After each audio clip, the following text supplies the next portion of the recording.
again and welcome to the For Fun of Knit podcast.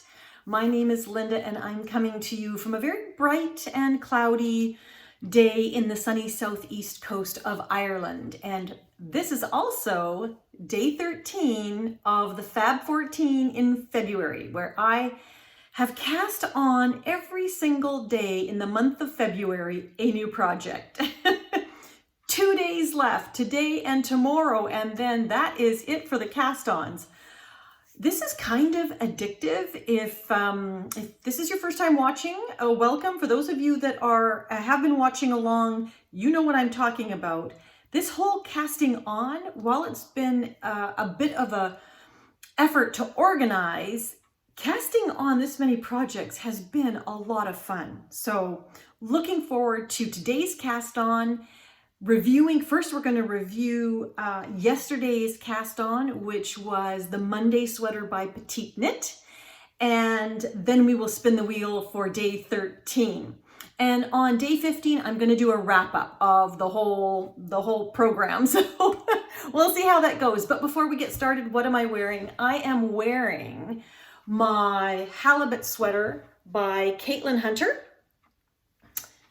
So this is a DK weight pattern in a circular yoke with beautiful halibuts on it. I was inspired to knit this by Leanne of the Knitty Stew and the two Cutbank girls. I caught onto their YouTube channel and they were knitting it along and I just had to join in. It is a very West Coasty kind of a sweater to me. Any coastal community that does any kind of fishing would definitely love this sweater. And Caitlin Hunter has quite a few of them. She now has one called the King Salmon, which I want to knit. And Isabel Kramer has one, and I can't remember what hers are called, but it's almost like they're sardines and one's upside down. A rogue sardine. So I don't know why I love fish on my sweaters, but apparently I do. This is the only one I have so far, and I knit this in Crafty Jack's Boutique. That's the yarn brand, which is an indie dyer in Vancouver, in her BFL. I think this is just called her BFL, DK BFL. It's 100% BFL. Super squishy, and the color work is just drops charisma in the light gray. Love, love, love this pattern. It is one of my most worn sweaters. I think it is my most worn sweater. I think I was saying that before, but this is a perfect fit for me. It's a circular yoke, top down, stranded color work. I always do a split hem, and I absolutely love it. It is just the right weight. This DK, if I go back to Vancouver, I definitely want to get some more because it is just a light and lofty, really nice weighted sweater. So that's what I'm wearing. But keeping with the theme of navy blue, because I'm in the navy blue, let's talk about yesterday's cast on, which was the Monday sweater by Petite Knit. So I am knitting size 4, and you saw yesterday that I cast on. Yay me. I did manage to get a little more done. I should have finished this before actually podcasting, but I ended up knitting the entire collar, and I'm just in the process of knitting it together so that it's folded. So I knit actually the 3 inches of the collar, and now I am just in the process of knitting it together and folding it over. What can I tell you? It is lovely. It's a different color blue, but it is navy blue. I am using Sweet Georgia yarns, which is a Vancouver-based dyer as well.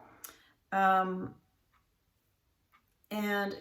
in their BFL silk, which I do believe is 75% BFL, 25% silk, or no, 80-20, 80 BFL, 20 silk. And I'm also using Knitting for Olive in their navy blue. So you can see that the two together, this is a little bit lighter, but the two together make this beautiful navy, dark denim color. So a perfect sweater for just everyday wear. And I think this is one of those sweaters you can dress it up or dress it down. But I am a very casual person. So most of my sweaters, not all of them, yesterday's sweater was not casual, but most of my sweaters you can go out for dinner in them, but you can also wear them with sweatpants. So my preferred style at the moment. What can I tell you about this? Aside from doing the ribbing, I folded it inside out because I watched a podcast, I don't know how long ago, a long time ago actually. And they were talking about how they casually mentioned how they preferred the wrong side of their ribbing when they were doing 1x1 ribbing. It turned out to be neater. It was a little bit straighter. And that obviously was rumbling around in my brain for a long time because I haven't thought about it until I started doing this project. I didn't think about it for my lume. I don't know if the sweater's called loom or lume. If anybody has an idea, please tell me the correct pronunciation of Sari Nordland's pattern. I call it lume, but it might be luma or loom. I don't actually know how you pronounce it. Anyway, I digress. That was also a folded collar, but I didn't pay any attention to which side might be neater. But in this particular ribbing, there is a distinct difference to me. You might not be able to see this between this side, which is the right side, and this side, which is the wrong side. This wrong side just seems to be straighter somehow. The stitches just seem a little bit more even. So I don't know what to say about that, but I didn't get very far, as you can see, and I really don't want to put this down either. So this is one of those sweaters. I wish I had kept knitting a little bit and just got the yoke started. So after I record this video and before I start formally knitting on project number 13, I'll cast on. But before I do that, I might just want to finish this and just get a little bit of the yoke going so I can get, I don't even know, I think it's raglans. So I can get the raglans set up so that when I pick it up the next time, I'm pretty much ready to go. I don't want to leave it like this. This is a little bit, it's a little bit too mucky to leave it like this. But anyway, that is the Monday sweater in my beautiful yarns. Love, love, love them. And I might even have enough yarn left over when I'm finished for 2 at a time fingerless mitts. You never know. Okay, like I need another cast on. Oh my. So let's spin the wheel. So here's the wheel. Only a few items left on it, and let us spin.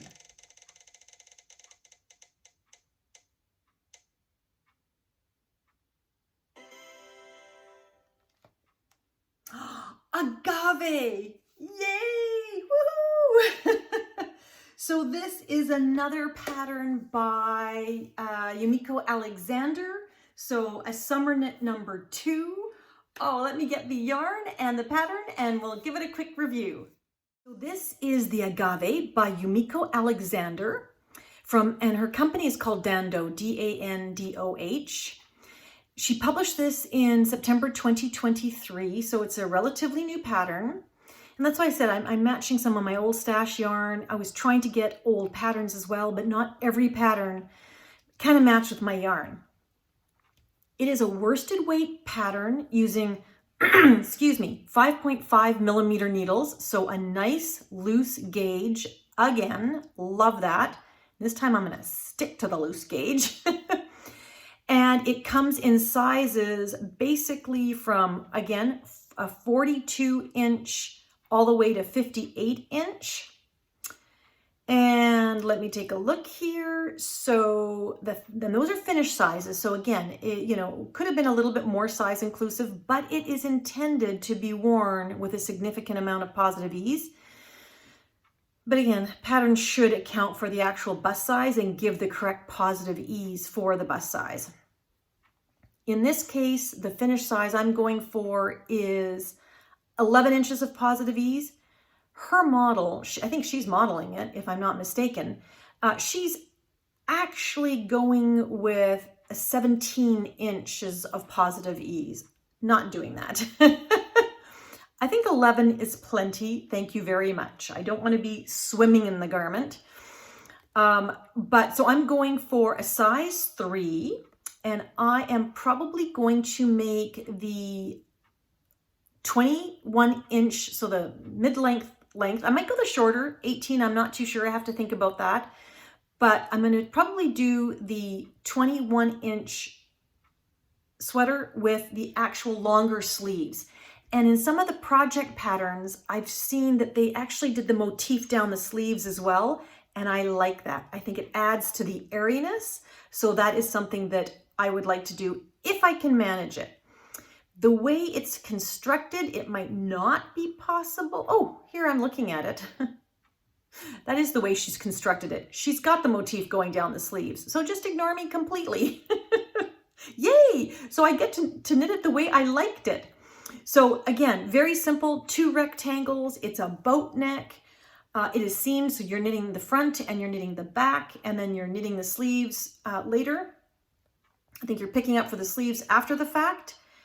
And it comes in either a flutter sleeve, which is just a little bit with a slit. That's also quite pretty. I'll have to think about that. Or just the longer sleeve, and it's like a bracelet length sleeve. And I think that's the one I'm going to go for. That's how much I've got, the right amount of yarn for it. So that is probably the one that I am going to go with. And I am going to use a yarn that I've had in my stash for a long time. I got this on sale, and it's Sadness Garn Lena. In the colorway, does it have a colorway name? Nope, it doesn't have a colorway name that I can see. Yeah, it doesn't have a colorway name. I have no idea what the color is. So that said, it's this sort of, I don't know, is this a butternut squash, summer squash? This is a summer squash color. It's sort of it's just a really nice, it's not butter yellow and it's not marigold. It's just a really sort of medium yellow, and yellow is not my color. I am not the hugest fan of yellow, but I am trying to broaden it could be sort of a cantaloupe, like a pale cantaloupe color. What do you think? Do you think I can get away with that color? Probably if you wear the right makeup, you can get away with that color. But I have lots of clothing and fabric that this would really pair well with. So I want to give it a try. And so because of the nature of this yarn, which is a blend of, what is it a blend of? It is 53% cotton, 35% viscose, 14% linen, and 14% linen. That's the whole thing. So it's sort of a nice summery mix. I have made a ranunculus out of this in white, and I wear it all the time. Now my ranunculus stretched out a lot, so I might have to give that some consideration. And maybe going down a needle size again might be a good plan, but you know what? Let's just stick to how she's knit it. Now, of course, Yumiko is using her own yarn, which is 100% silk, and this is not silk. But we're going to give it a go. So that is cast on number 13, and I will check in with you later to see how far I get.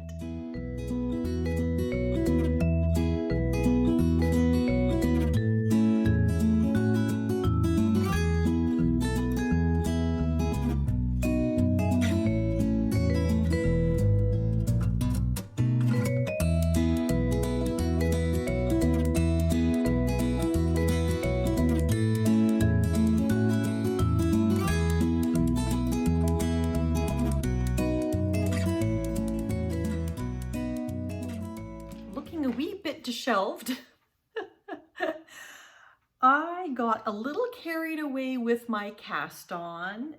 So much fun. This is a lovely pattern. I am using exactly the needles that were recommended, 5.5 millimeter.